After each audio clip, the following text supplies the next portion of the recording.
시작하겠습니다. 안녕하세요. 1월 실전 JS 진도는 오늘 1회차 절차 총칙 거절 이후 내일 2회차 추론 절차 심사 확인 심사 3회차 특허권 실시권 질권 침해 4회차 심판소송 PCT로 가고 5회차부터는 전범위로 갑니다.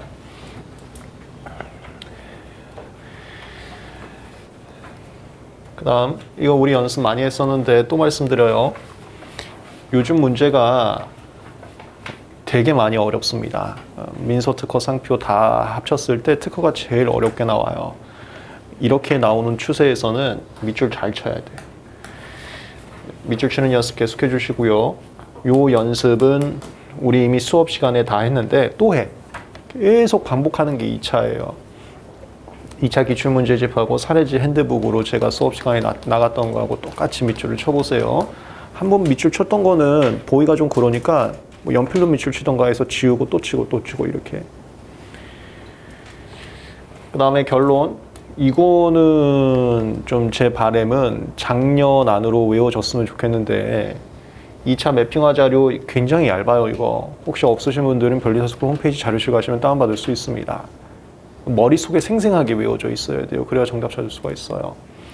아니면 2차 기본서. 이게 이제 쟁점 잡는 건데 참고로 2차 기본서는 1월 중에 출간을 할 겁니다. 이미 작년판 있으신 분들은 걱정하실 필요 없고 존속기간 연장 제도만 좀 많이 바뀌었어요. 나머지는 짜잘하게 1차용으로 바뀐 거여서 2차에 출제될 만한 것은 아니고 2차에 출제된 것은 뭐 존속기간 연장 제도밖에 없는데 나중에 다 정리를 해드릴 거니까 작년판 있으신 분들은 작년판을 보셔도 되고 새 판은 1월 중에 출간될 예정입니다. 요걸로 쟁점 외워두셔야 돼요. 이어서 룰 목차수 이거 제 공식대로 꼭 해주세요. 임의의 중구난방 목차수가 돼버리면 점수를 못 받습니다. 2차 특유의 내용이었고 수업 시간에 말씀드렸어요. 그 다음에 의의는 내가 하여튼 이제는 많이는 강조를 안 할 거예요. 그 다음에 이제 작성인데 작성은 읍한모음집 아니면 사례지 핸드북을 외워서 요거는 굉장히 길게 해놨어. 판례 원문 그대로 넣어놨거든요. 요거는 제가 압축해 놓은 거고 요것만 해도 무조건 60점이 나와. 그동안에 왜 60점이 안 나왔냐? 정답을 못 찾았다니까. 작년 시험장 가서도 문제가 좀 어렵긴 했는데 정답을 다 못 찾고 왔어요. 그래서 안 나오는 거지 정답만 찾으면 작성은 이걸로 해도 60점 나옵니다. 제가 교수님한테 다 확인을 받은 거예요. 하지만 그럼에도 불구하고 나는 조금이라도 더 길게 쓰고 싶으면 이거 보는 거고. 이것도 다 출간됐으니까 하나 잡아서 주구장창 외우고 요거는 외우려고 하실 필요까지는 없고 일주일에 한 번 정도 날 잡아서 계속 읽어줬으면 좋겠어요. 판례는. 반복적으로 읽는 게 큰 도움이 되거든. 진도, 계획, 여러분들 공부 어떻게 하는지까지 잡아드렸습니다. 가진 책들을 어떻게 활용하는지도 잡아드렸고요. 오늘 문제 보겠습니다. 이거 많이 봤죠? 밑줄 긋겠습니다. 이제 이거 좀 잘했으면 좋겠는데 이 문제는 이거 많이 본 문제인데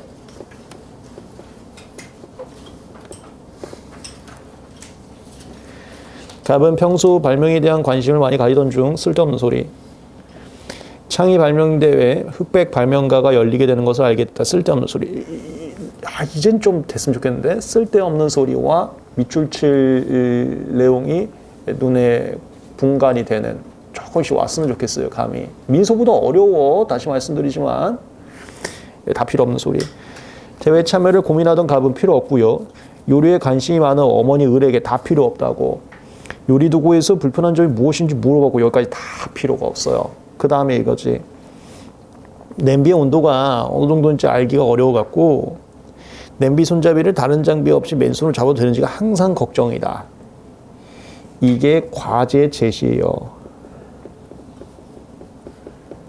해결하고자 하는 과제라고 하지. 나 이런 거 좀 해결하는 발명이 있었으면 좋겠는 과제 제시. 그 다음에 많이 연습이 됐죠. 제가 그 기출 GS에서 첨삭할 때 말씀드렸는데 끝까지 안 하시는 분들이 많던데 그 밑줄을 그은 거는 어플리케이션 할 때 있잖아요. 구체적 판단 목적 할 때 그대로 워딩 가져오는 거예요. 그래서 어플리케이션이 막 5줄도 갈 수 있습니다. 이것도 이따 어플리케이션 할 때 저도 뭐 답안지 그렇게 길게는 안 썼는데 이 문장 그대로 가져오면 된다니까? 이 문장 그대로 가져와서 요렇게만 얘기한 것은 단순 과제 제시에 불과하기 때문에 발명자 아니다. 바로 그냥 6줄 넘어가는 거예요. 밑줄 그대로 가져오세요. 끝까지 안 가져오시던데. 라는 말을 들었다. 끝났어. 요거 발명자 아니에요.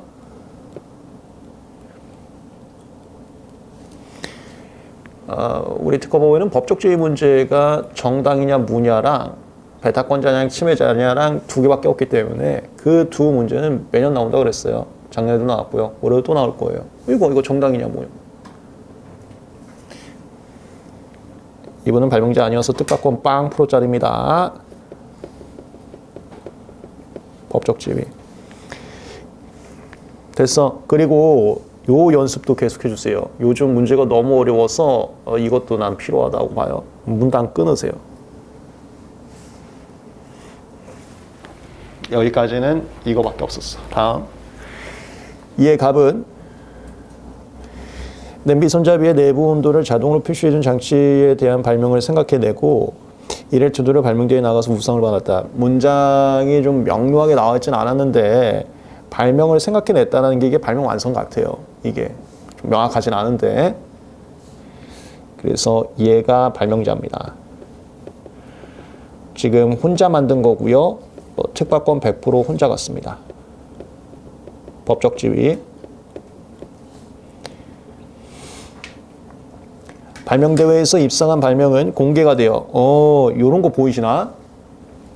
이거 밑줄로 보여야 되거든? 공개가 됐다는 게 아직 우리 시험에서 대놓고 되게 어려운 문제 안 나왔어요. 준비하세요. 이게 출원 전에 공지냐 노하우냐 이 문제 아직 안 나오고 있어요. 출원 전에 어떤 행위가 있었는데 이것이 지금 출원 전에 공개가 있었는데 그 공개가 공지냐 노하우냐. 이 공개가 불특정인에게 공개됐으면 공지고요. 특정인, 그러니까 비밀유지 의무 있는 자들한테만 공개됐으면 노하우인데요. 알아두세요. 요 정답 나왔다. 누구한테야? 불특정 다수인한테. 이러면 공지야. 비밀유지 의무 있는 사람한테만 공개됐다? 그러면 노하우인 거고. 됐지? 내가 여기 공식 한번 다시 써드릴게. 이 문제 나와야 되니까. 나중에 기회 되면 또 실천주 SS 연습시켜 드릴게요. 공지가 되기 위해서는 3가지 조건. 불특정 다수인. 이건 비밀 유지 의무가 없는 자를 얘기합니다. 쉽게 실시할 수 있을 정도로. 이게 1차 시험에 많이 나왔다 그랬어요. 내부의 특징이 있는데 외부만 잔뜩 보여주고 그게 이 문제인데 그 1차에 많이 나왔어요. 1차에. 그 다음에 꼭 봤을 필요는 없고요. 볼 수 있는 상태만 놓여도 됩니다. 이것도 1차용이야. 그 해양경비배 기억나시죠? 해양경비배에 봉인실까지 붙어 있어서 누구도 뜯어보지 않았는데 마음만 먹으면 뜯어볼 수 있었으니까 공지다 한 사건이 있었어. 이 1차는. 제가 지금 말씀드린 것은 서로 공감이 됐으면 좋겠는데 그 공감이 되려면 2차 매핑화 자료나 2차 기본서나 이런 게 좀 잡혀 있어야 됩니다. 우리 1차 때 다 했던 판례들이거든요. 이후 갑은 대회 수상에 그치지 않고 쓸데없는 소리고요. 실제 출원 및 등록을 받고자 하는 생각을 하게 되었다. 쓸데없는 소리입니다. 이에 외부에 자동으로 내부 온도를 표시해주는 냄비 발명을 완성했다. 난 이게 교수님이 무슨 생각인지 모르겠어. 완성은 발명대회 나가기 전에 완성이지 뭐 여기서 완성이래. 뭐 이런 거 시점은 필요가 없는 것 같아. 이거 교수님 특허법 좀 잘 모르시고 출제하신 것 같은데요. 완성되지 않은 게 공개가 됐으면 이거 공개된 게 쓸데없는 게 공개됐다는 거에서 공지가 아닌 것처럼 취급될 수도 있거든. 그럼 문제가 하나도 안 풀리거든. 그래서 완성 시점이 여기에 있는 것처럼 돼 있는데 이거는 저 쟁점 잡지 마세요. 이 문제 좀 잘못 내신 거예요. 여기로 완성하고 넘어가 주세요. 이것도 제가 2차 기출문제집하면서 말씀을 드렸는데 매해 문제가 이렇게 완벽하게 출제되지 않고 있어요. 그거 그러려니 하면서 써주셔야 돼요. 1차나 2차나 마찬가지지만. 좋아요. 여기도 문단 한번 끊고. 됐어. 여기는 포인트 두 개였습니다. 첫 번째는 갑이 단독 발명에서 100%짜리였다는 거고요. 두 번째는 출원 전에 공지가 됐다는 소리예요. 됐지? 그러면 여기까지가 이제 설문이었는데 다시 정리하면 1. 어머니께서는 발명자 아니다. 2. 갑이 발명자다. 3. 출원 전에 공지된 바 있다. 이렇게 압축. 이거 아직도 안 된다니까 여러분들이. 이건 돼야 된다고. 아무리 길게 나와도 3개밖에 없었어요. 사소해 보이지만 이게 안 되면 요즘 같은 어려운 시험 문제 풀기가 좀 곤란합니다. 시간 내 풀기가. 1번. 특허법은 발명을 한 사람 또는 승계인은 특허를 받을 수 있는 권리를 가지며 2명 이상이 공동으로 발명했으면 특허를 받을 수 있는 권리를 공유한다고 규정하는데 쓸데없는 소리고요. 이러한 특허법에 따르면 갑이 발명자가 될 수 있는지 아이디어를 제공한 을도 발명자에 해당하는지에 대해 설명하죠. 이게 묻는 바 목차야. 이게. 묻는 바 목차인데 제 목차는 갑이 발명자인지 아니면 을이 발명자인지 이렇게 잡지는 않았는데요. 뭐 그렇게 잡으셔도 돼. 예.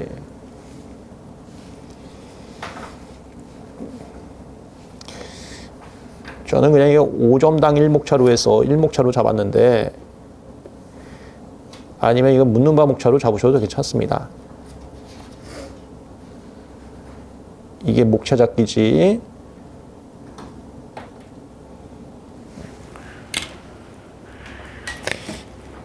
봐봐, 순서대로 하자. 스텝 1. 정답. 다 있어. 이분이 발명자고요. 이분은 발명자가 아니에요. 스텝 2. 목차 수. 갑에 대해서, 을에 대해서 이렇게 잡으셔도 되고요. 제 답안지는 그냥 5점당 1목차로 가서 발명자가 될 수 있는 요건으로 자꾸 구체적 판단해서 갑과 을을 나눠놨습니다. 어떤 것도 괜찮아요. 그 다음에 내 의는 하여튼 올해부터는 강조 안 한다고 했으니까 여기까지는 강조 안 하겠습니다. 2번. 갑은 자신이 직접 발명 X에 대한 권리를 가지기보다 쓸데없는 소리고요. 관련 분야에서 사업을 하고 계시는 삼촌 병에게 권리를 양도하고자 한다. 쓸데없는 소리입니다. 특허를 받을 수 있는 자에 대해서 설명하고 이런 거 있잖아. 시험장 가면 긴장되셔서 누락하시는데 이것도 묻는 바 문제거든. 이거 목차 하나하나 나와야 되거든. 특허법 37조에 따라 발명 X에 대해서 갑이 발명 완성과 동시에 가지게 되는 권리의 성질 이거 동법 38조에 따른 양도 요건 완전 묻는 바 문제지.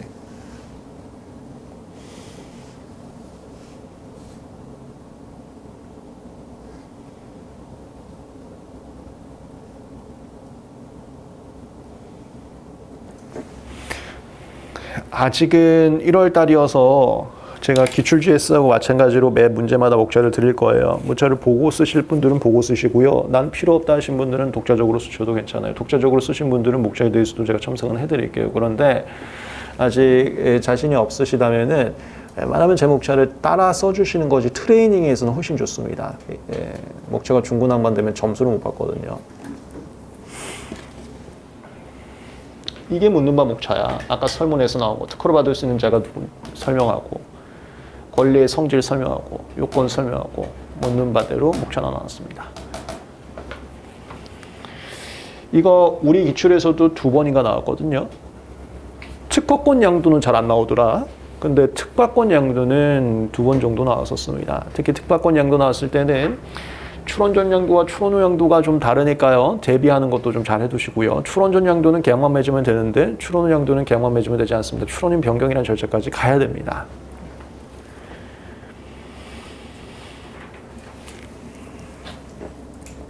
바로 끝나버렸지? 약간 생당무틱하게 끝나버렸네. 특허를 받을 수 있는 자는 발명자 또는 승계인, 그 다음에 발명 완성과 동시에 가지게 되는 권리의 성질은 특파권. 그 특파권은 재산권이어서 양도가 가능하고요.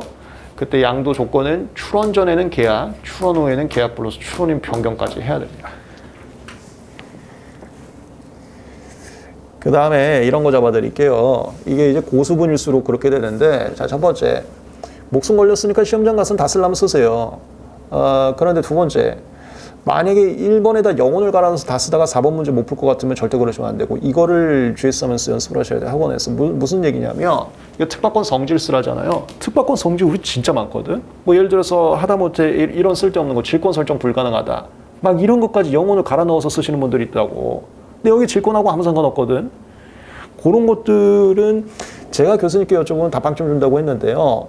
필속이 되시면 시험장 가서 다 쓰고 오세요. 그러나 필속이 되지 않으면 꼭 제가 강조드리는데 문제에서 묻는 바만 쓰세요. 필속 되시면 다 쓰시고요. 뭔 소리인지 알겠죠? 3번. 2번과 관련해서 병께서 발명 X에 대해서 특허 출원을 하게 되면 갑이 해당 발명을 창의 발명대회에 공개한 것으로 인해, 이거 너무 문제를 대놓고 정답을 줬는데, 신규성 위반. 이것도 묻는 바거든? 이런 게 보여야 되거든? 이건 묻는 바 문제예요. 신규성 위반인지 목차 하나 쓰고요. 신규성 상실 예외가 이거 교수님께서 디보하다 오셨나? 특허에서는 공지라고 많이 하는데 신규성 상실 예외는 디보에서 많이 쓰는 표현인데 이거 하나 쓰고 바로 묻는 바. 1번 문제는 난이도가 좀 낮습니다. 그래서 요거는 목차가 정갈하게 좀 나왔으면 좋겠어요. 이게 뭐야? 0.1초 만에.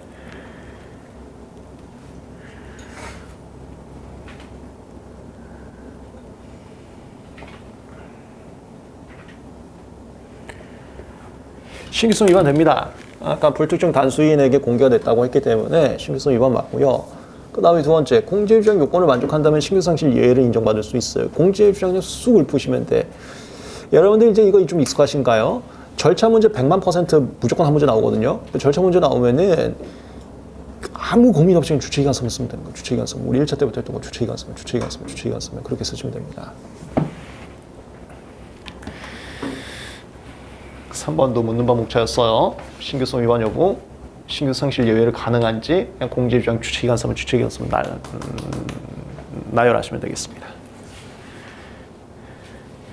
마지막으로 4번. 병이 발명 X를 출원해서 특허 등록을 받은 이후에 이 등록까지 받았다고 하네요.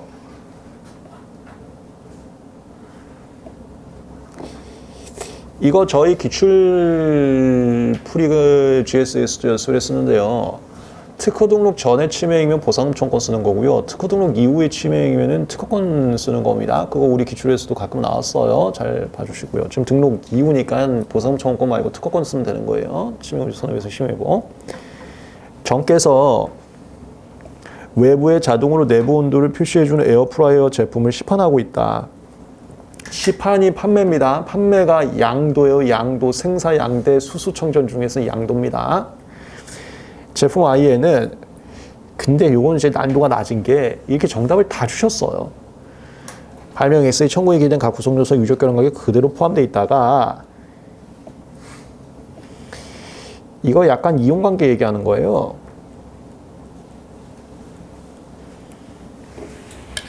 내가 답안지에는 이용관계를 자세히 쓰진 않았는데 그냥 문헌 보면 써도 좋습니다. 이용관계에 대해서 자세히 쓰지 말고. 근데 실제 그거야.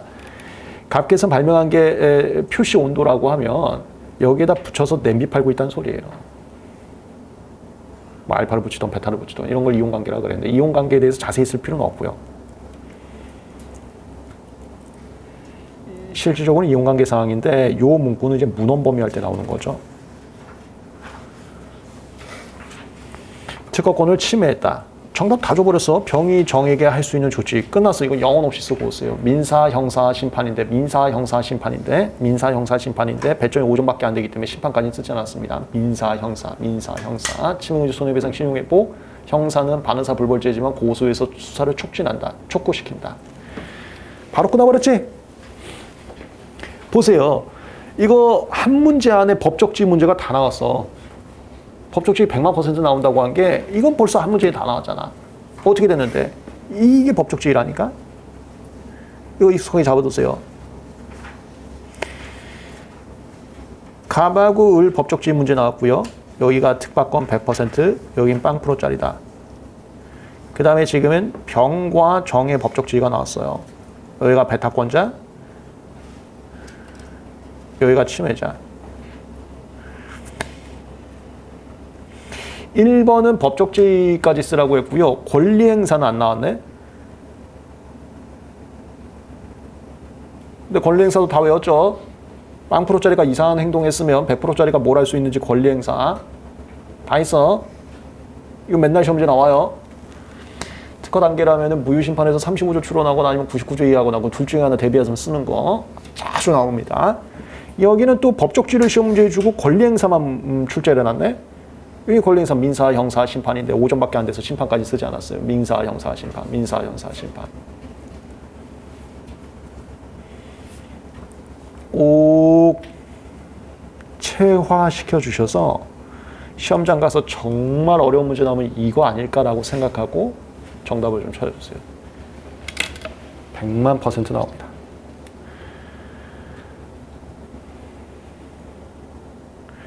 (1번) 문제였습니다. 그 다음에 가만히 있어봐. 생각난 김에 요거 끝나고 바로 민소제 쓰러 가시는 분들이 있잖아요. 그래서 제가 저걸 뭐라 그래, 첨삭을 수업 끝나고는 안 할 거고요. 최영도 박사님 민소 쓰러 가셔야 되니까 월요일 저녁 10시, 보통 10시쯤 공부 끝나시죠? 메인 시간 아니잖아. 메인 시간 좀 지나서 월요일 10시, 화요일 10시에 줌 미팅으로 첨삭을 하려고 해요. 답안지는 뒤에다가 제출하고 하시고요. 그럼 제가 그거를 이제 첨삭을 한 다음에 줌 미팅에서 제가 이미지 파일 띄워갖고 말씀드리고 그렇게 하려고 합니다. 그래서 저한테 카톡을 하나씩 주시면은 카톡방 만들어서 줌 미팅 링크로 거기다 올려드릴게요. 거기로 접속을 하시면 되세요. 카톡이 요거 검색하면 제 아이디 나오거든요. JHJ 상담 띄어쓰기 없어요. 여기로 카톡 하나씩만 주세요. 그럼 제가 방 만들어 드릴게요. 요거 하나 말씀드리고, 두 번째, 지금 역삼에서 공부하시는 분들 많으시잖아요. 스터디 원하시는 분들도 저한테 여기다 카톡 주세요. 요 별리사스쿨 근처에서. 그러면은 제가 카톡 오신 분들끼리 방 만들어 드리고 저는 나갈게요. 스터디 원하시는 분 카톡 주세요. 그 스터디 하실 때는 꼭 새로운 문제를 푸실 필요 없고요. 새로운 문제 풀다가 목차 어긋나고 내용 어긋나는 게 더 마이너스가 될 수가 있어요. 차라리 수업 시간에 배운 문제 다시 푸는 것도 되게 좋아요. 어차피 그거 다시 외워야 되거든. 이런 거, 이거 GS 문제 다시 풀던가, 아니 기출문제집 다시 풀던가, 제 사례자인들 뭐 다시 풀던가, 그거 추천드립니다. 정답이 있고 보완을 할 수 있는 게 있는 문제를 다시 푸는 거지. 그거 모여서 하실 분들 저한테 카톡 주세요. 그럼 제가 오신 분들 한해서 방 만들어 드릴게요. 대신 요건 이제 우리 역삼 근처에 계신 분들 카톡 주세요. 이게 요청이 와서 제가 만들어 드리려고 말씀드린 겁니다. 두 가지 공지했습니다. 이거는 오늘 바로 주세요. 수업 끝나고.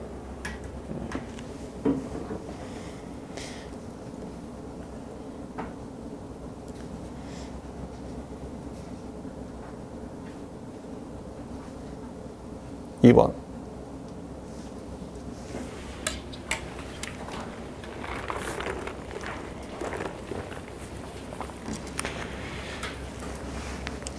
이거 작년에 안 나왔던 것 같아. 맞죠?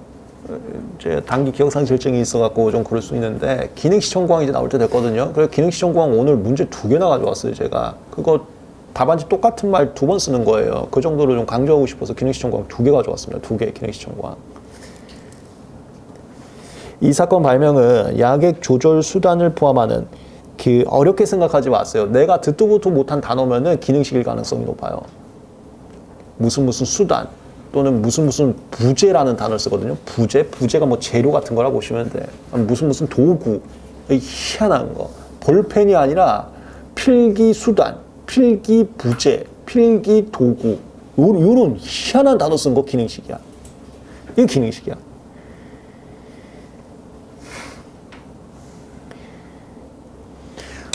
주사기 이렇게 꼬다리 내려갖고 꼬다리 집어넣는, 이렇게 안 쓰고 조절 수단 이렇게 쓴 거지. 이해되시죠?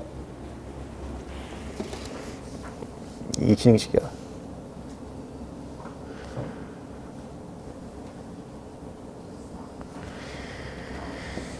그 갑은 이 사건 발병을 추론하면서 청구항의를 케이스의 내부에 위치하고 공급되는 약액량에 따라 팽창하면서 약액을 저장했다가 이거 기술적 내용은 모릅니다. 수축 압력에 의해 저장한 약을 배출하면서 저장한 약액을 잔류량 없이 완전히 배출할 수 있도록 하는 약액 저장 수단. 굉장히 길지. 이 기능식이라니까? 이런 역할을 하는 건 다 내 거다는 거야. 뭐 주사기 이렇게 압력 넣어서 하는 주사기건 아니면 뭐 다른 거건 그게 기능식입니다. 기술적 내용 관심 없어요. 이게 기능식이라는 거 추출하시면 되는 거야. 호스 끝단부가 연결된 상태에서 항상 일정량이 공급될 수 있도록 약액량을 조절한과 아울러 공급되는 약이 일부를 저장해서 두었다가 필요에 따라 저장한 약을 일시에 투여할 수 있도록 조절한 약액 조절 수단. 앞에 거 필요 없어요. 나도 몰라. 우리 제약 분야 사건이지만 으로 구성된 의약품 주입기. 이거 뭐야? 맨 말미 청구항 분석 연습 많이 했습니다. 우리 실명 썰이기 때문에 그대로 나와요. 요즘에 그 무슨 말도 안 되는 게 작년인가 재작년 문제 나왔죠. 방충망 무슨 권치 같은 건 나도 모르는 단어예요. 근데 그대로 나오고 있습니다. 요즘 추세가. 그래서 모르는 건 제끼고 큰 분석은 할 수 있어야 돼요. 맨 마지막을 발명이라 그러고 이 주사 같은 거예요. 주사기. 의약품 주입기가 주사기 같은 거예요. 그 바로 앞은 할 필요 없다 그랬어. 그 바로 앞은 조성비 퍼센트만 나왔을 때만 개방형인지 폐쇄형인지를 나누고요. 그거 아니면 하지 마세요, 이거는. 근데 목무로 구성되니 보통 폐쇄형이긴 하거든. 폐쇄형이긴 한데 그거 하지 마. 폐쇄형 개방형은. 이건 필요 없어요. 폐쇄형 개방형. 그 앞이 제일 중요한 거야. 그 앞이 뭐예요? 그 앞이 구성이라고 하는 거예요. 구성이 여기는 구성 1, 구성 2입니다. 그래서 기술적 내용은 모르겠고요. 뭘 해야 되냐면 구성 1 플러스 2인 의약품 주입기구나. 이건 할 수 있어야 된다고. 그 다음에 이제 기출문제가 나오는 것은 구성 1이 뭐 똑같은지 다른지 다르면 신규성이 있는 건지 그렇게 나가는데 전제가 되는 것은 구성이 몇 개인지 추출까지만 할 수 있어야 돼. 이 앞에 수식은 필요 없고 약액 저장 수단 플러스 약액 조절 수단인 의약품 주입기였습니다. 할 수 있죠? 이것도 약간 쉬운 거야. 다시 얘기하자면 우리 기출문제에서 연습을 했었는데 실제 기출문제는 훨씬 더 길게 막 방충망 가지고 별의별 설명하면서 엄청 더 길게 나왔었습니다. 됐어. 너무 많이 읽었으니까 한번 끊으세요.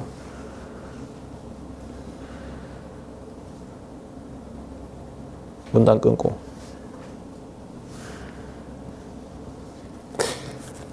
그래서 이거 여담인데 저희가 아예 지금 학원에서는 자를 제공해드리고 있는데 그 형광펜도 우리 변리사스쿨 형광펜을 만들까? 시험장 가서 형광펜 잘 쓸 수 있는 게 나는 되게 중요하다고 보거든요. 다음, 청구항일은 발명의 설명 또는 도면에 의해서 명료하게 설명되어 있지는 않지만 이거 되게 이상한 문장이거든. 무조건 어플리케이션에 쓰란 소리예요. 명료하게 설명되어 있지가 않대요. 근데 종속항인 청구항 이내지 5의 구성만으로 보충 한정 해석할 때에는 이거 무조건 쓰란 소리예요. 종속항만으로 보충 한정 해석할 때는 명료해진다. 이거 뭐야 이거?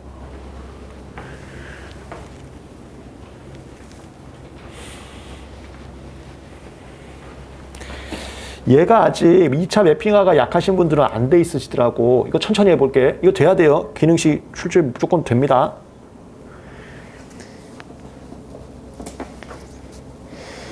기능식 청구항이건 뭐건 이건 비단 기능식 청구항만이 아니야. 모든 청구항이 마찬가지고요. 저 작년에 우리 2차 종합반에 한해서 제 특허법원 사건 방청시켜드렸는데 거기서도 똑같이 이렇게 갔어요. 첫 번째. 근데 기능식에 특화시켜주자면 첫 번째. 얘는 41,6항 먼저 치고요. 46항 그냥 기능식 얘기하자. 어차피 이거 답안지에 써야 되니까.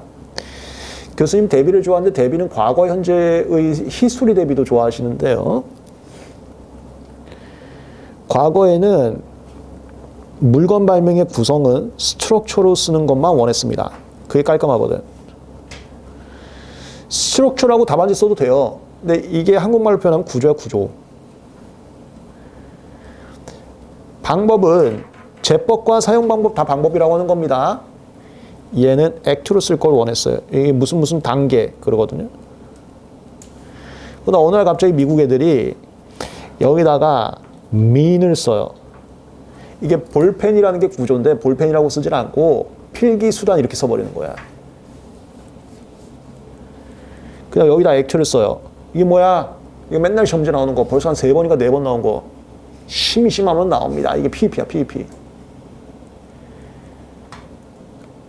그 다음에 이건 뭐야? 이거 선택 발명 아직 제대로 안 나왔다 그랬어요.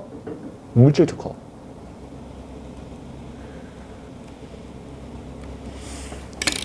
과거에는 이렇게 쓰면 무조건 거절시켰어요. 그런데 현재는 42조 6항을 입법하면서 이렇게 썼다는 이유만으로 거절 못 시키게 만들어놨습니다. 그게 42조 6항 히스토리야.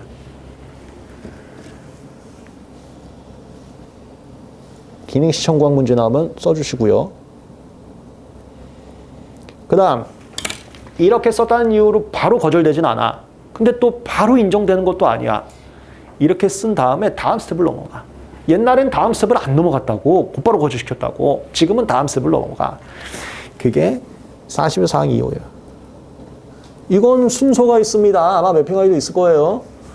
이렇게 썼다는 이유로 거절시키진 않는데 이렇게 쓰면 이제 일로 넘어가서 그 무슨 뜻인지 명확한지를 봅니다.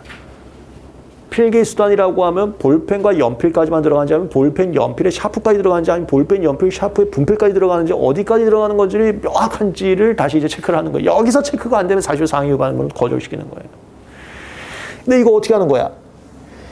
이거 판단 방법 어떻게 하는 거예요? 우리 특허는 항상 이거 쓰는 겁니다. 기재플러 추론식 규상식. 이 기재가 뭔데요? 명도 기재지. 근데 문제에서 뭐래요? 명도 기재로는 안 된대. 그게 어디 있었는데요? 여기 있다고.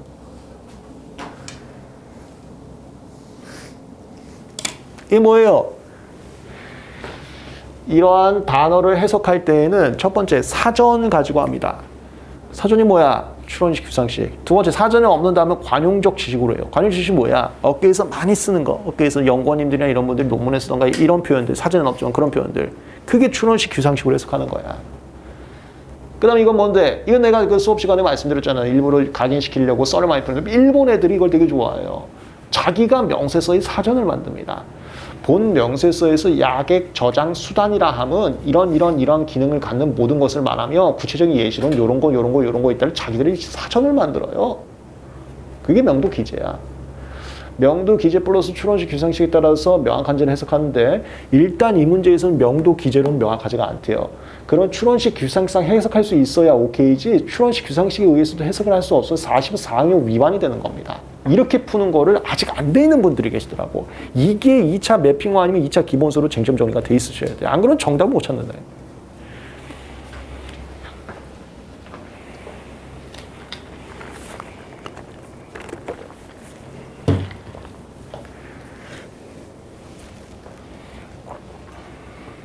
그 다음에 이 1항을 해석할 때에는 1항의 단어를 해석해야 되는 거지 종속항에 있는 단어로 한정시켜서 해석하는 거 아닙니다. 요렇게 하면 안 돼요. 요 자체를 해석해야 되는 거지. 자, 그 다음 가. 다음 스텝. 여기서 OK가 되면 OK가 된 것으로 이제 신규 진보성 합니다. 신규 진보성이 심사의 메인인데 여기까지 OK 돼야 이제 메인 심사를 하게 돼요. 그럼 신규 진보성 할 때 뭐가 나오지? 야, 이거 주구장창 있다. 신규 진보성 판단 순서 있었잖아요. 1번 29형 갖고주의 특정하고 2번 청구항 특정하고 3번 특정한 것끼리 대비하고 4번 이제 동일성 판단, 곤란성 판단. 특정이요. 특정. 청구항 특정.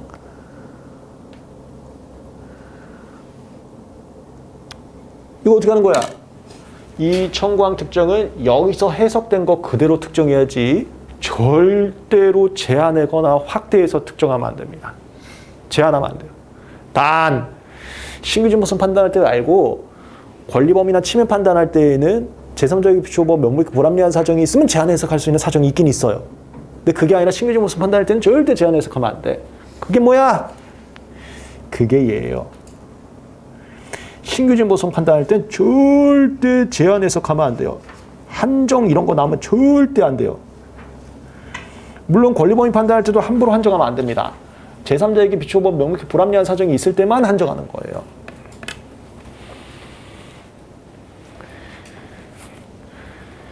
최신 판례 중에 이런 게 있었거든요. 나중에 하여튼 6월 달에 다 정리해 드릴 겁니다. 얼마 전에 이제 1차 수업 최종 정리하면서 정리해 드린 최신 판례 중에 이런 게 있어요. 이제 권리범위 사건이야. 청구항일이 제3자에게 비추어 명백히 불합리한 상황이지. 그래서 제한 해석을 하게 됐어요. 제한 해석을 하게 됐더니 종속항하고 똑같이 돼버린 거야. 제한 해석했더니. 근데 그렇게 하는 거다. 해석을 했더니 독립항과 종속항이 레인지가 똑같아져도 원래 그렇게 하는 거다. 요게 최신 판례 중에 하나 있어요. 그거는 이제 권리범위 판단할 때만 명백히 불합리한 사정이 있으면 제한 해석하는 거지. 신규증보성 할 때는 안 돼요. 요거 순서. 이렇게 그대로 나오면 15점 이상짜리로 나옵니다. 만약에 15점 이상짜리 나왔으면 이 순서까지 다 외우셔서 다 쓰셔야 돼요.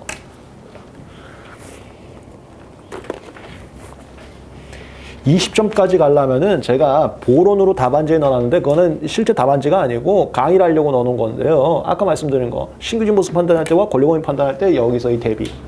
신규증보성 판단할 때는 절대로 종속항으로 제한 절대로 안 되고 권리범위 판단할 때는 명백히 불합리한 사정이 있을 때는 이렇게 제한이 가능한 경우도 있을 수는 있고.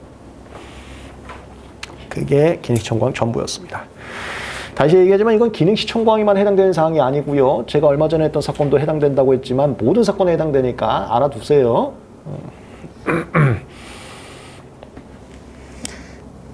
좋아, 내용 설명도 같이 좀 드렸습니다. 와, 이거는 4줄밖에 안 되는데 이 안에 엄청나게 많은 양이 다 들어가 있어요. 그게 파악이 돼야 되는 거고 안 되면 이게 2차 매핑화 자료 아니면 2차 기본서가 지금 미흡하신 겁니다. 그걸 빨리 보충하셔야 돼요. 여기 정말 중요한 내용이 다 들어가 있었습니다. 이 4줄에는. 이 사건 특허 설명이 현재 특허 등록 됐다. 야야야, 바로 이런 거 좀 센스 있게 나왔으면 좋겠는데 이거 뭔가 문제 있다고 했는데 특허 등록 됐다. 이거 무효사유 얘기인가? 이런 거 좀 튀어나왔으면 좋겠어요. 그리고 무효사유만 가면은 100만 % 매년 시험 문제 나오는 거 무효사유 양변. 연동시키세요. 무효사유 양변 100만 % 나옵니다. 이에 대해서 경쟁관계에 있는 이런 거는 배점 보고 하세요. 경쟁관계에 있다라는 게 특허와 동종물품 제조 판매하는 자를 말합니다. 사업자 등록증 있는 사람이요. 그걸 경쟁관계에 있다라 그래요. 이건 무효심판 이해관계에 쓰는 거야. 이건 배점 보고 배점이 필요하다 싶으면 이거 한 줄 언급해 주세요. 특허 취소 신청과 다르게 특허 무효 심판은 아무나 할 수가 없습니다. 이해관계인 또는 심사한이만 할 수가 있어요. 이해관계는 이런 사람 말하는 거예요. 동종물품 제조 판매하는 사람. 정확하게 이렇게 되는 거지. 법률상 특허의 존속으로 인해서 법률상 불이익거나 있을 예정인 자. 그 법률상 불이익거나 있을 예정인 자는 동종물품 제조 판매하거나 제조 판매할 자는 무조건 포함됩니다. 그렇게 하는 거지 원래는. 이 문제에선 이것까지 쓸 필요가 없었는데 강의니까 하나 체크해드렸어요. 강의니까. 이 사건 청구항일은 구성이 이거 보이세요 이제? 이게 많이 다 안 보이거든? 구조나 방법으로 기재되어 있지 않고가 이게 이 히스토리 문제입니다. 이게 아직 2차 매핑하고 부족한지 이게 안 보이세요. 이게 이 문제라고.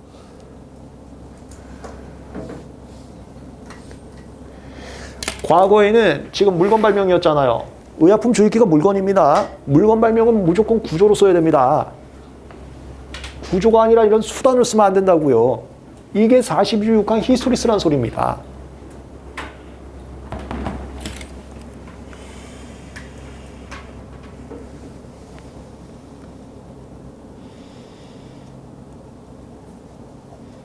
지금은 지금은 물건 발명의 구성이 구조로 써있지 않아도 괜찮을 수가 있어요. 46항에서 기능으로 써도 된다 그랬거든요. 발명의 설명들은 도면에 명료하게 설명되어 있지도 않아. 이건 뭔데요? 이거 아까 앞에 나왔네요.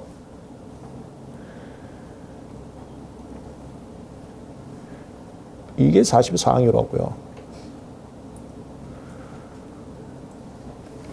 다시 얘기합니다. 2차 매핑화 자료를 통해서 이 순서 자체가 아예 그 관념이 없어지면 이 문장이 그냥 넘어가요. 안 비춰져요. 그래서 답안지가 배점이 엄청 긴데도 안 써놔요. 이거. 요즘 쓰는 이게 중요합니다.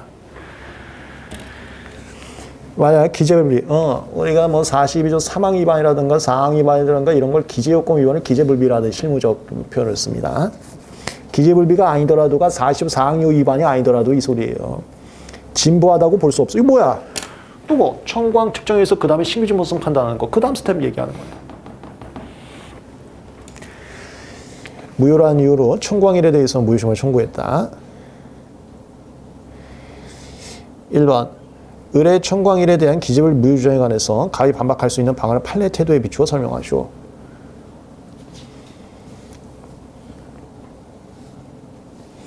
예, 10점이네요.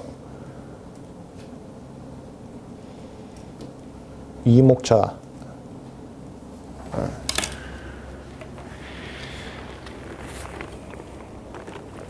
제가 목차를 요번 문제는 다 이렇게 했는데 이게 분량 늘리게 하려고 한 거예요. 일반 청구항 기능식, 일반 청구항 기능식. 이거 분량 늘리게 하려고 한 겁니다. 참고해 주시고. 여기서 이목차 이렇게 들어갔어요. 그냥 순서대로 다 쓴 겁니다. 이게 42조 6항이고요. 이게 42조 4항 이후예요. 분량 늘리게 하려고 42조 6항도 같이 썼습니다. 순서대로.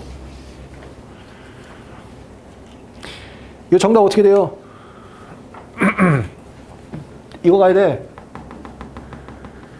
명도 기재가 안 되니까요. 사전에 있는 단어다. 근데 사전에 저런 단어는 없거든?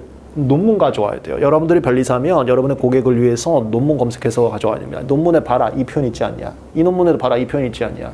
이거 관용적으로 쓰는 표현이다. 심사위원님만 공부 더 하셔라. 그거 하는 거. 출원식, 기술상, 기상 명확하게 이해될 수 있는 표현이다. 출원식, 기술상, 기상 관용적으로 쓰는 표현이다. 사전에 있는 표현이다. 그거 쓰는 거예요. 정답 그겁니다. 목차는 두 목차로 나눠주시고요. 그 다음에 이거요. 제 목차수 공식과 스텝 제로 밑줄이 정말 필요하다는 게 여기서 이 목차가 필요했는데 밑줄은 이것도 쳐놨잖아.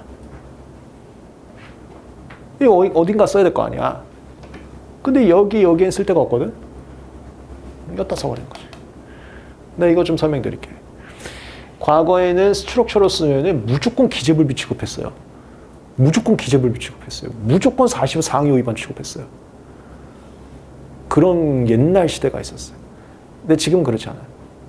그래서 46항도 기재불비 무효 사유에다 언급할 수 있는 옛날 히스토리 탭입니다. 다시 얘기해. 그런 걸 모르더라도 제 공식상 이목차 필요해. 근데 뭔가 여기 46항 밑줄 쳐놨어. 딴 데 할 데 없어. 여기다 이거 박는 거야. 여기 나온 거야.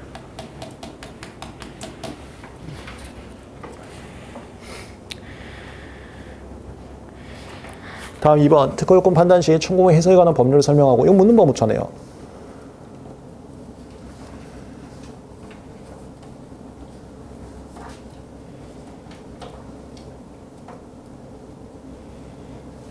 요거 쓰는 거예요. 요거. 보라색. 청구의 해석할 때에는 그 청구항의 기재를 토대로 특정을 해야 되지 절대로 종속항으로 한정 해석해서는 안 됩니다. 이거 쓰는 거 보라색. 다음 3번. 위 사실관계와 달리 청구항 6에 제1항에 따른 의약품 주입기로 비타민 A를 피부에 주입해서 피부결을 증진시키는 방법. 이거 떠올리세요? 이거? 이런 걸 뭐라 그럽니까?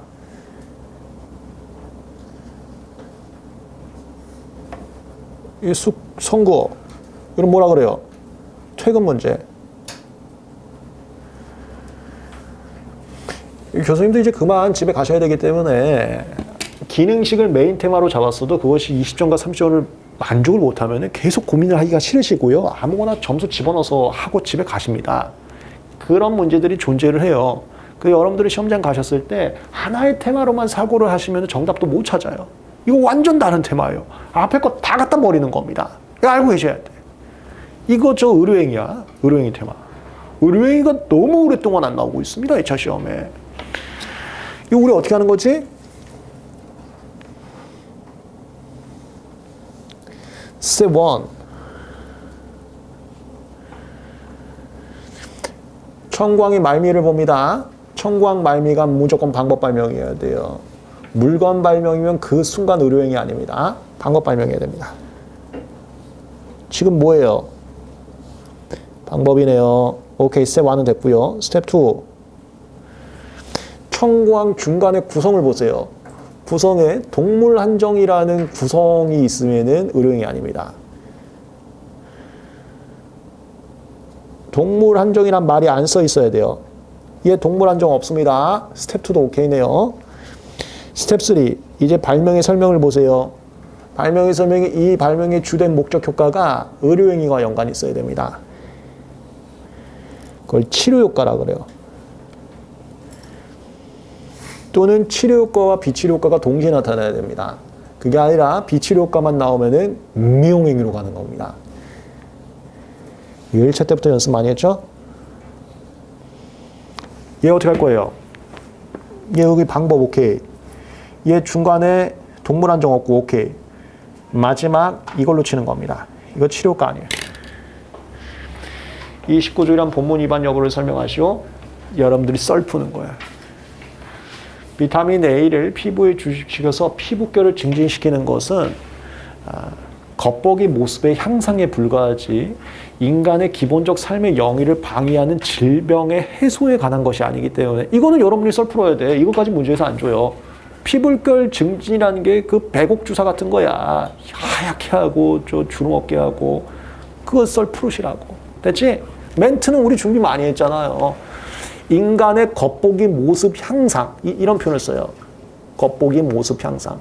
겉보기 모습 향상 효과에 관한 것인지 인간의 기본적 삶의 영위를 방해하는 질병의 해소에 관한 것이 질병을 이렇게 표현합니다. 기본적 삶의 영위를 방해한다.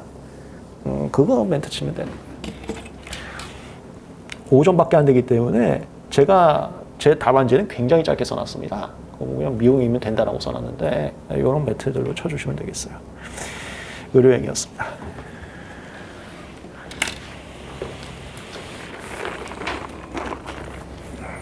다음 3번. 최근 코비드-19가 세계적으로 확산되면서 사람들의 건강 상태를 확인하는 기존의 체온계로서는 빠른 시간 안에 많은 사람들의 발열을 체크하는데 시간이 많이 소요돼 갖고 소비자들이 불편을 느끼게 되었다. 필요 없어요. 그리고 이런 것들이 이거예요. 방금 거 필요 없고요. 방금 게 이거하고 똑같은 거예요. 냄비가 바로 작업되는지는 걱정이다. 이런 걸 다 과제라 그래. 과제. 과제만으로는 발명자가 되지 않고.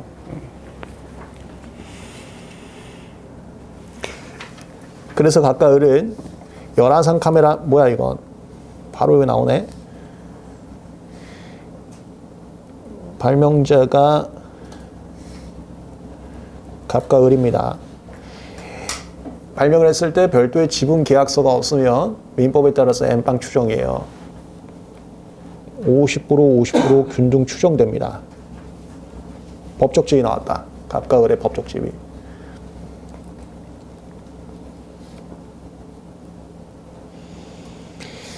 발명 역사 관련해서 다음으로 답하시오. 요거는 이게 끝이네.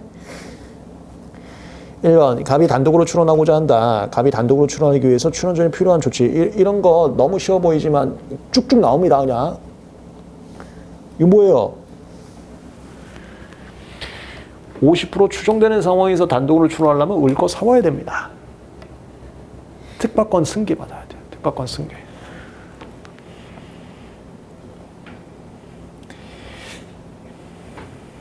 분량 늘리기 해야겠네요.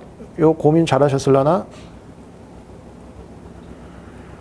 완목차는 특파권 승계인데 6점이기 때문에 투목차가 필요합니다. 그래서 저 같은 경우는 여기다 44조 위반을 넣었어요. 44조 위반. 그 다음에 이것도 시험 문제 나올라나? 이거는 제가 얼마 전에 1차 최종 정리 강의에서 말씀드린 부분인데요. 심사기준 개정사항이거든요. 알아만 두세요. 뭐 시험에 나올지 잘 모르겠어요. 근데 메인되는 판례는 그렇게 중요한 건 아니고요. 근데 심사기준 개정사항입니다. 봐봐. 여기서 갑과 을이 공유하고 있었어요. 근데 여기서 갑이 출원합니다. 케이스 1. 갑이 을한테 출원전 승계를 받아요. 이러면 무조건 44조 오케이잖아. 근데 케이스 2. 안 받았어요. 그럼 44조 위반이지. 근데 얼마 전에 나온 심사기준 개정이 뭐였냐면 출원 후에 승계받아도 44조 위반 해소시켜 주겠대요. 출원 전에 해주면 제일 깔끔하지만 출원 후에 가져와도 봐주겠대요. 그게 최근 심사기준 개정 사항입니다. 여기서 사와도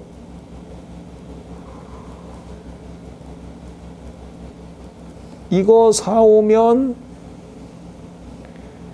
44조 해소시켜 주겠대요.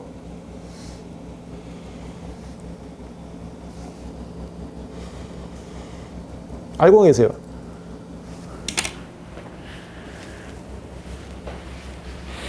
그럼 출원 전 승계는 계약만 맺으면 되는데 출원 후 승계는 계약 거기까지 다 쓰지 마자. 이거 되게 이상했죠. 출원 후 승계이긴 한데 출원이 변경을 할 수가 없네. 그 말을 쓰지 말자. 하여튼 심사규제에 나온 거예요. 출원 후에라도 계약서 맺고 돈 주고 사오면은 봐주겠답니다. 여기 출원 변경할 게 없지. 갑으로 다 돼 있는데.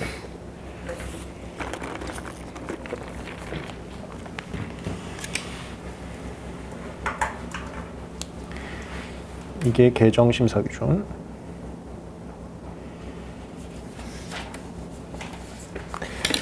아직 2차 시험에는 한 번도 나온 적은 없어요. 참고자 한번 말씀드렸습니다. 얼마 전에 1차 최종 정리 강의가 끝났어요. 됐고 2번. 각각 을이 공동으로 출원한 경우 갑 또는 을이 단독으로 심사 청구했으면 0.1점이다. 단독 심사 청구 돼요. 근거와 함께 설명하시오.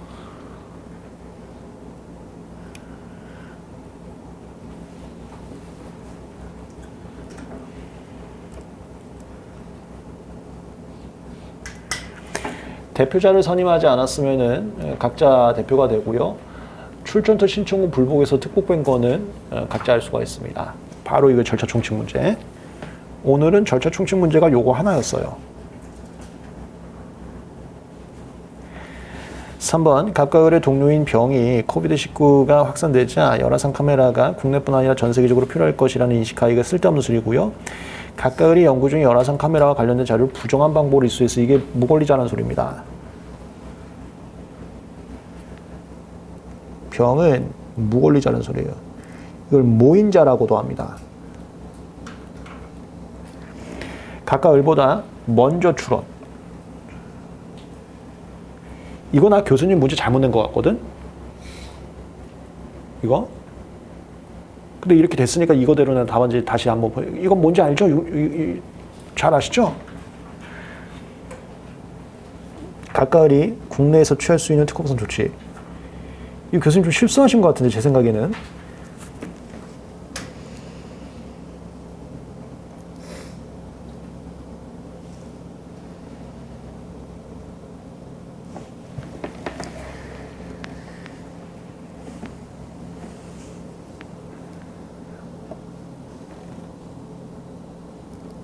이거 봐봐요.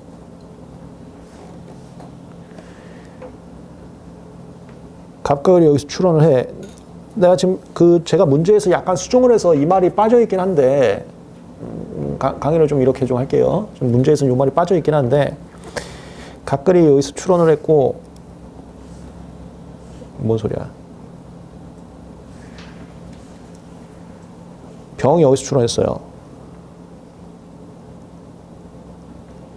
일단 첫 번째, 이거 나쁜 놈이 있으면 0.1초만 해주세요. 정보 제공에서 죽이는 거예요. 정보 제공 시험 문제 나올 때 됐습니다. 요거 0.1초만에 써주시고요.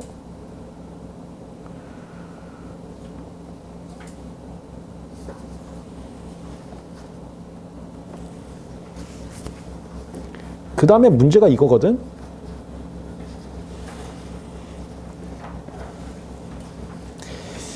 이거 봐봐요.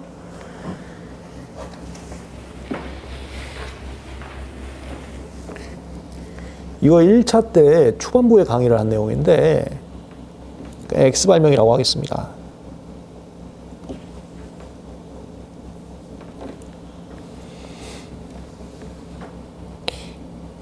이 추론 신진선악 잡는 거거든.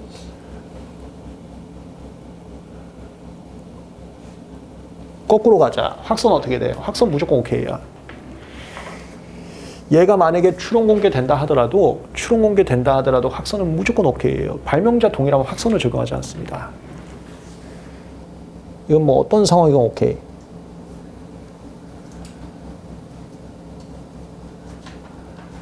이거는요 무조건 오케이예요. 36조 5항이죠. 무권리자 추론은 선언제의를 주질 않아요. 선언제를 주지 않습니다.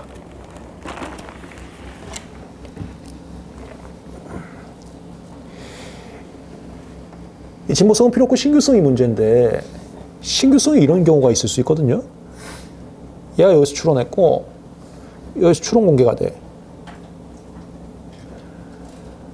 그리고 추론 공개한 날부터 12개월이 지났어.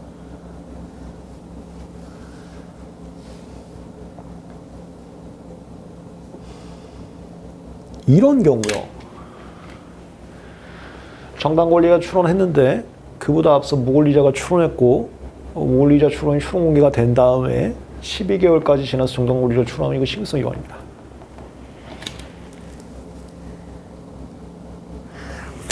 그러면 이 상황에서 정보 제공만 하면 얘 죽고 얘가 어떻게 해소가 안 돼요. 얘는 일단 죽고요. 얘가 해소가 안 된단 말이야. 그럴 때는 얘 다시 34 추론해야 돼요. 34 추론하면 추론이 소급표가 돼서 신규성 오케이가 되거든.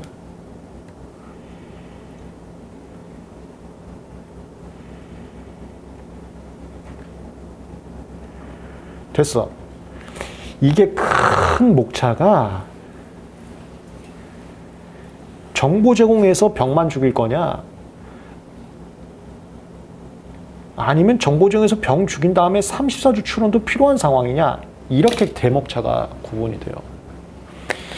정당 권리자 추론 앞에 무권리자 추론이 있을 때 정당 권리자가 할 조치는 무권리자 것만 죽이고 끝낼 거냐 무권리자 죽이고 정당 권리자가 다시 정당 권리자 추론으로 또 추론해야 될 필요성이 있냐 이렇게 대목차가 구분이 된다. 얘가 12점이나 되기 때문에 여기까지 가야 돼. 만약에 한 6점 정도로 나왔다 하면 정보 제공에서 무권리자 거 죽이고 끝나는 거. 아 이거는 특허권이 아니잖아요. 이건 무권리자가 특허를 받지 않았기 때문에 무효심판이나 99조위까지는 가지 않습니다. 무효심판이나 99조위까지는 가지 않고 추론 단계니까 정보 제공 가는 거예요. 12점이나 되기 때문에 얘까지 배점을 고려하게 됩니다. 다시 정리해.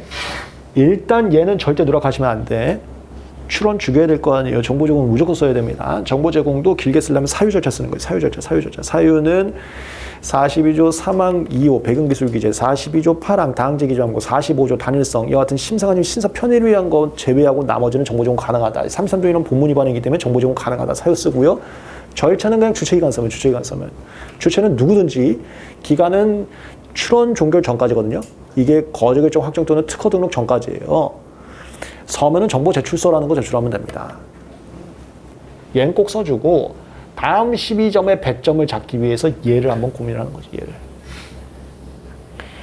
얘를 막 쓰면 목차가 지저분해지기 때문에 얘 쓴 거는 제 답안지도 한번 봐주세요. 얘를 가려면 이런 상황일 때만 가는 거거든. 이런 상황이 아니고 추론 공개가 여기서 됐어. 그럼 갈 필요 없어. 추론 공개가 여기서 됐어요. 12개월 안에. 그러면 이거 의사의 반항 공지 될 수도 있거든요. 그거 갈 필요 없어. 추론 공개 여기 됐을 때만 이거 가는 거거든. 이렇게 스텝을 3개 거치고 이거 가는 거거든. 얘를 정갈하게 목차 정리하는 것을 제가 먼저 한번 봐주세요. 정리합니다. 3번 문제가 12점으로 굉장히 방대한 문제가 나왔어요. 12점이라는 것은 제 공식에 따르면 삼목차나 필요합니다. 근데 이 조치로서 가장 한눈에 들어와야 되는 건 정보 제공이거든. 정보 제공 하나로는 삼목차가 절대적으로 불가능해요. 이건 최대 해봐야 투목차야. 지금 문제는 완목차고. 그럼 뭘 더 써야 된다고? 목차가 부족하잖아. 그 여기까지 생각을 해주세요.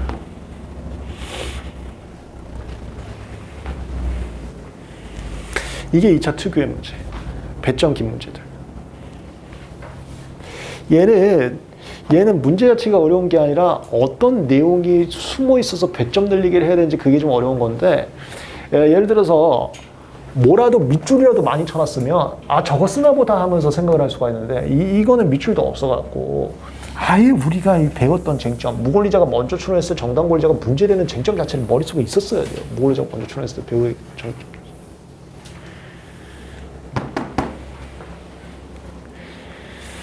조금 다른 느낌으로 정답 찾는 게 어려운 게 아니라 배점 늘리기가 어려웠던 문제였습니다.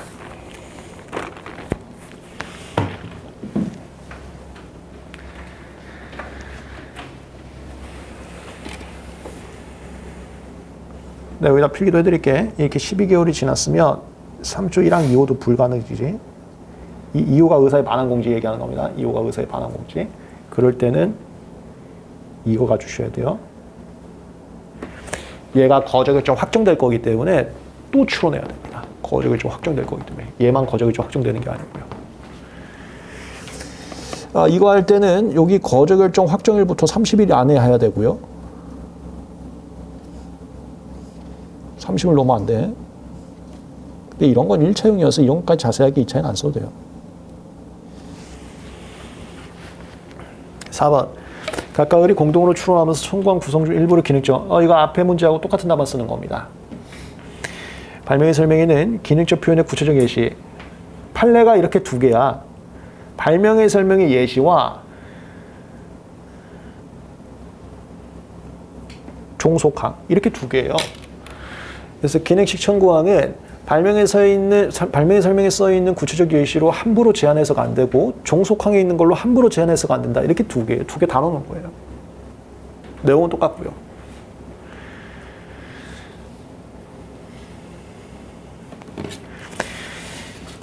다만 권리범위 해석할 때 문헌 해석한 것이 재능적인 비추어보아 명백히 불합리하면 종속항이 있는 걸로 제한 해석해갖고 독립항과 종속항이 똑같아질 수도 있고요. 발명의 설명에 있는 예시로 제한 해석할 수도 있고요. 그렇게 하는 거예요. 근데 이건 다 심사시잖아. 절대 제한 안 되는 거고. 마지막 문제 가겠습니다. 4번.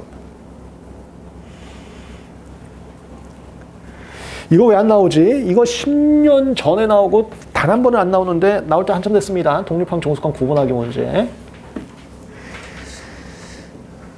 1항은 무조건 독립항입니다. 이거 또 연습해보자. 맨 마지막이 발명이에요.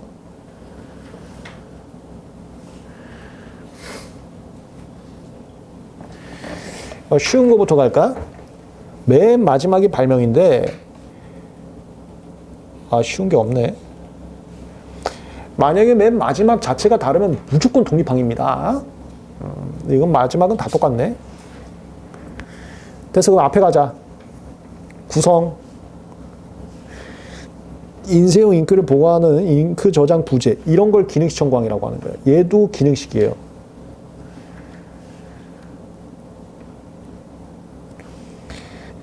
잉크 저장 부재에 저장돼서 잉크를 분사하는 복수개의 노즐.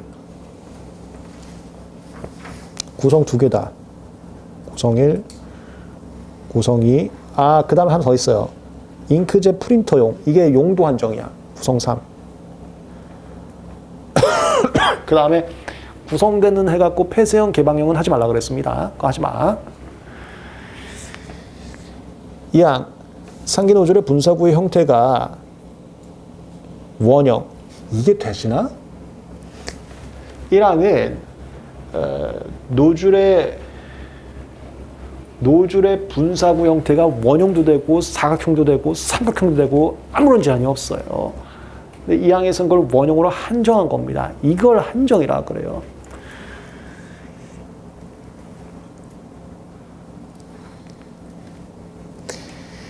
독립항과 종속항은 이런 걸 얘기하는데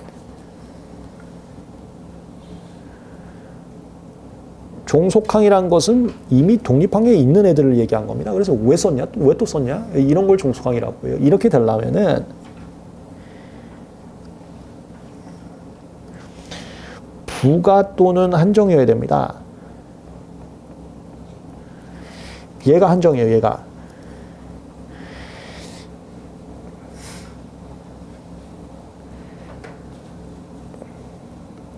이걸 한정이라고 합니다. 다음 3항. 분사구 형태가 사각형. 또 나왔네.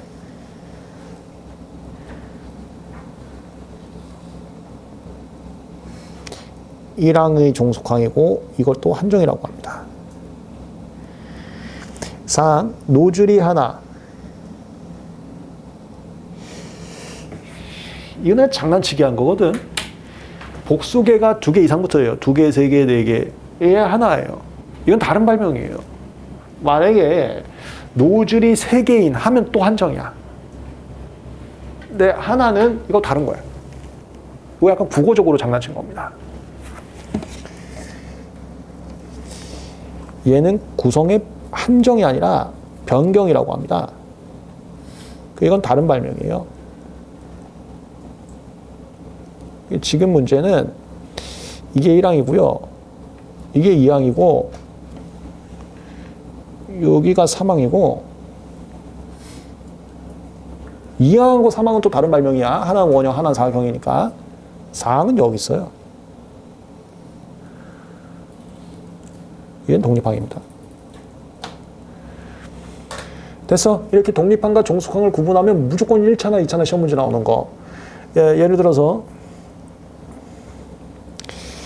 여기에 29조랑 각호지위가 있어요.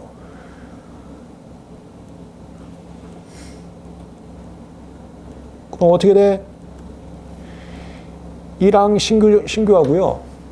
1항이 신규하면 2항에서 3항은 심사도 안 해요. 무조건 신규하고요. 4항만 신규성 위반이 됩니다. 이거 쓰는 거지. 독립항과 종속항을 나누면 어떠한 독립항이 신규 진보하다고 나머지 독립항도 신규 진보하지 않을 수도 있어요. 있을 수도 있고. 근데 독립항이 신규 진보하면 종속항은 그냥 100만% 신규 진보합니다. 이 구조. 그 다음에 또 하나. 여기에 제3자 발명 시시야. 그럼 제3자 발명은 4항엔 침해인데 1, 2, 3항엔 침해가 아닐 수 있어요. 물론 어느 하나의 항만 침해면 뭐 끝장이긴 한데 그거 하는 거.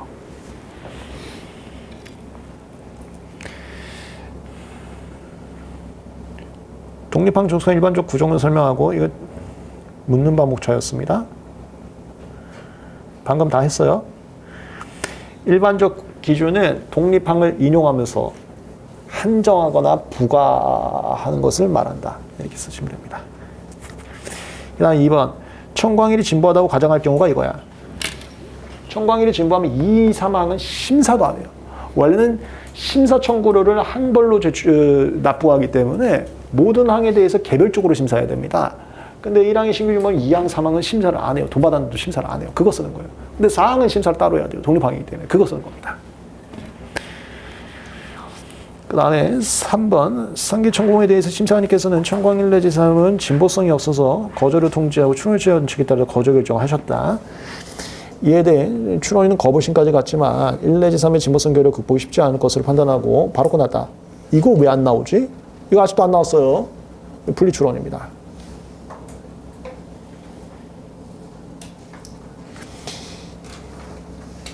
분리추론은 무조건 분할추론하고 대비해 주세요. 그렇게 하면서 만든 제도거든요.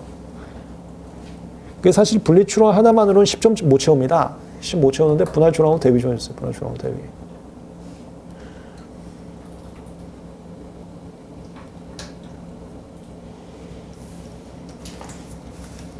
가장 만만한 대비는 기간하고 범위예요.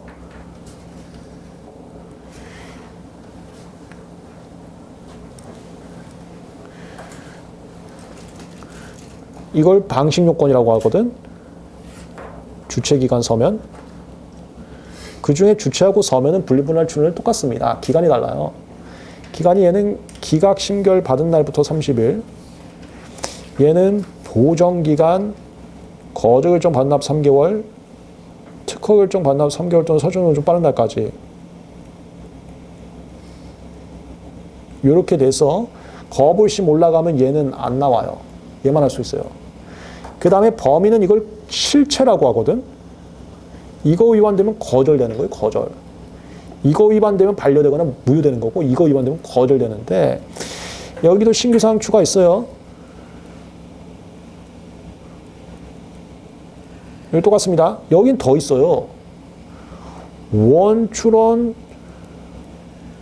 거저결정, 청구범위 내에서만 해야 됩니다. 신규사항 추가 문제라는 것은 청구범위 있는 것만 하라는 게 아니라 발명의 설명이 있는 것도 할 수가 있어요. 청구범위 없는 거. 분할 출원은 청구범위 없고 발명의 설명이 있는 것도 할 수 있다니까요. 얘는 안 돼요. 얘는 발명의 설명이도 있어야 되고 청구범위도 있어야 되는 것만 할 수가 있습니다. 이런 것만 할 수 있어요. 1 내지 3항을 지워버리고 4항은 원래 있었잖아요. 그런 것만 할 수 있어요. 야, 시험 문제 한 번도 안 나왔을 거예요. 분리출원에 대해서는 제가 생단문틱하게도 준비를 다 해놨고요. 이거 그 의판모음집에도 정리를 다 해놨거든요. 외워두세요.